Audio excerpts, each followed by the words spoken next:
नमस्कार, भारत होम्योपैथी के YouTube channel पर आपका स्वागत है।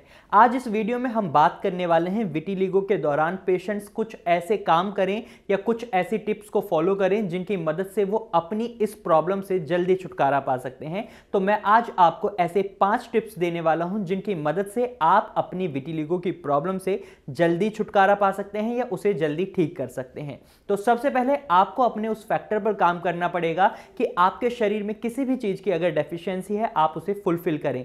जनरली विटिलिगो के पेशेंट्स में हीमोग्लोबिन लेवल डाउन मिलते हैं। अगर आपका हीमोग्लोबिन लेवल 12 या 13 से नीचे है तो आप अपनी डाइट में आयरन और फॉलिक एसिड को इंक्रीज करें। आप इसके लिए इवन सप्लीमेंट्स भी ले सकते हैं और साथ साथ आप आयरन और फॉलिक एसिड को बढ़ाने के लिए डाइट में भी कुछ चीजें ऐड ऑन कर सकते हैं। आप अनार, अंजीर और पालक को अपनी डाइट में ऐड ऑन कर सकते हैं। पालक एक ऐसा फूड है जो आपके शरीर में मेलेनिन को प्रोड्यूस करता है। जब विटिलिगो की प्रॉब्लम होती है तो इसका एक बहुत बड़ा कारण है मेलेनोसाइट्स का कम बनना। मेलेनोसाइट सेल्स जो आपके शरीर में होते हैं वो डैमेज होने लग जाते हैं या उनका प्रोडक्शन कम हो जाता है, जिसकी वजह से आपको ये प्रॉब्लम फेस करनी पड़ती है। तो ऐसे में अगर आप पालक खाते हैं तो ये आपके शरीर में मेलेनोसाइट्स के भी प्रोडक्शन को इंक्रीज करता है, तो आप पालक भी खा सकते हैं। वहीं दूसरी टिप जो आपको फॉलो करनी है वो है आप अपनी डाइट में विटामिन B12 और विटामिन डी को फोकस करें, क्योंकि कई बार पेशेंट्स में देखा जाता है उनके शरीर में विटामिन डी और विटामिन B12 की कमी होती है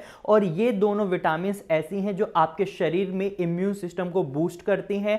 जब आपका इम्यून सिस्टम ऑलरेडी डिस्ट्रॉय कर रहा है आपकी पॉजिटिव सेल्स को जिनकी रिक्वायरमेंट होती है आपके स्किन के कलर के लिए, तो ऐसे में आपके शरीर में विटामिन B12 और विटामिन डी काफी जरूरी हो जाते हैं। तो अगर आपके शरीर में इनकी कमी है तो आप इनको फुलफिल करें। वहीं साथ में मैं आपको एक बात और बता दूं, जब आपके शरीर में विटामिन B12 और विटामिन डी की कमी होती है तो इसकी वजह से आपकी जो रिकवरी है वो भी बहुत स्लो हो जाती है। तो ऐसे में आपके लिए बहुत ज्यादा जरूरी है कि आप इन दोनों को अपने शरीर में एक हेल्दी लेवल पर रखें। तीसरी टिप जो विटिलिगो पेशेंट्स को फॉलो करनी है वो है उन्हें अपनी डाइट का खासा ध्यान रखना है। उन्हें अपनी डाइट में दालें, पालक और बीट रूट को ऐड ऑन करना है। वहीं उन्हें अपनी डाइट से नॉन वेज डाइट जैसे फिश है, रेड मीट है, एग है, इन सब को अवॉइड करना है। और फिश की बात करी, फिश में ओमेगा 3 फैटी एसिड होता है और विटिलिगो पेशेंट के लिए ओमेगा 3 फैटी एसिड काफी अच्छा होता है, तो इसके लिए वो फिश नहीं खा सकते। इसके लिए वो सप्लीमेंट्स यानी जो ओमेगा 3 फैटी एसिड के कैप्सूल्स आते हैं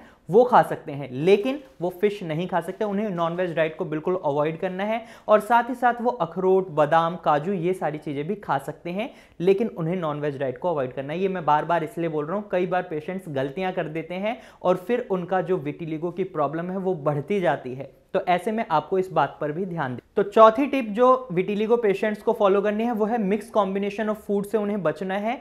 ऐसे मिक्स कॉम्बिनेशन ऑफ फूड्स जो बहुत गलत हो जाते हैं उनके लिए, जैसे आप देखेंगे ठंडे के बाद तुरंत गर्म पी लेना या गर्म के बाद तुरंत ठंडा पी लेना, या आप देखेंगे खाना खाने के तुरंत बाद आइसक्रीम खा लेते हैं लोग या डेयरी प्रोडक्ट यूज कर लेते हैं। तो इसमें आप देखेंगे खाना गर्म होता है और आइसक्रीम बिल्कुल ठंडी होती है। वहीं आप देखेंगे या कई बार पेशेंट्स खट्टा खाने के बाद तुरंत दूध पी लेते हैं। और एक एग्जाम्पल आपने बहुत बार सुना होगा, मछली खाने के बाद कई लोग दूध पी लेते हैं और उससे उन्हें एलर्जी हो जाती है, तो ये भी विटिलिगो को एग्रीवेट करता है। तो ऐसे में आपको इन कॉम्बिनेशन से बचना होगा, क्योंकि ये आपके विटिलिगो की प्रॉब्लम को बढ़ा सकते हैं। जब आपको रिकवरी लेनी है तो आपको इन चीजों का खास ध्यान रखना होगा। वहीं आप अगर बाहर का खाना खाते हैं, पैक्ड फूड खाते हैं, प्रोसेस्ड फूड खाते हैं, जंक फूड खाते हैं, तो आप कोशिश करें आप उन्हें भी अवॉइड करें। फिफ्थ टिप जो बहुत ही इंपॉर्टेंट है विटिलिगो पेशेंट्स के लिए वो है वो स्ट्रेस बिल्कुल ना लें, क्योंकि स्ट्रेस सबसे ज्यादा देखा जाता है विटिलिगो पेशेंट्स लेते हैं, क्योंकि उन्हें डर लगता है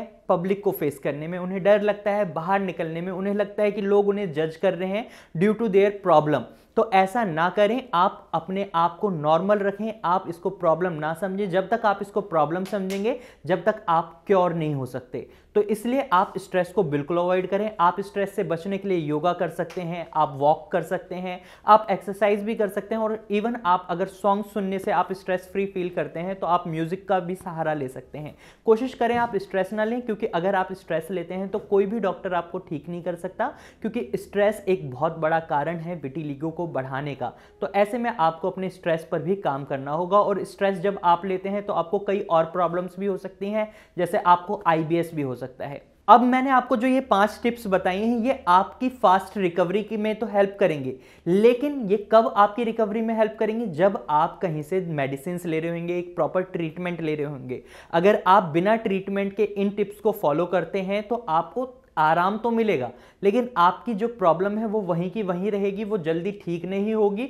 तो ऐसे में आपको एक प्रॉपर ट्रीटमेंट को चूज करना होगा। आप कहीं से भी ट्रीटमेंट ले रहे हैं तो आप इन टिप्स को जरूर फॉलो करें। अगर आप ट्रीटमेंट लेना चाहते हैं या अपना ट्रीटमेंट बदलना चाहते हैं तो आप नीचे दिए गए नंबर पर कॉल कर सकते हैं। तो आप भारत होम्योपैथी की डॉक्टर की टीम के साथ अपनी प्रॉब्लम शेयर कर सकते हैं और उनसे अपनी बीमारी का एक सही सॉल्यूशन ले सकते हैं। तो आज की वीडियो में मुझे उम्मीद है आपको समझ आ गया होगा कि कैसे आप विटिलिगो की प्रॉब्लम से जल्दी छुटकारा पा सकते हैं। अगर आपको हमारी वीडियो अच्छी लगी है तो आप इसे लाइक करें। साथ ही अगर आपको ये जानकारी यूजफुल लगी है तो आप इसे अपने दोस्तों और रिश्तेदारों के साथ जरूर शेयर करें, ताकि उन्हें इससे रिलेटेड अगर कोई भी प्रॉब्लम है तो वो जल्दी से जल्दी इसका छुटकारा पाने की तरफ आगे बढ़ें।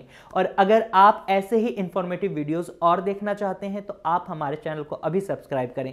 Thank you for watching.